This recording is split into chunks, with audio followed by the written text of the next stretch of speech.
Okay, I'll just show you how to set the sat-nav in this 2016 Peugeot 308.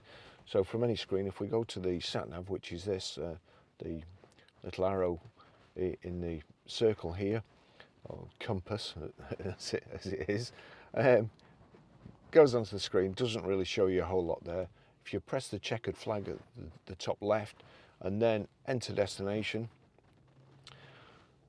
that's showing previous addresses, but we need to click address. And now onto where it says city, and I'm going to put the postcode in. So our postcode is, well, we're Grosvenor Garage, Blackburn Road, Higher Walton, Preston P R. It's defaulted to numbers 5 4 E A.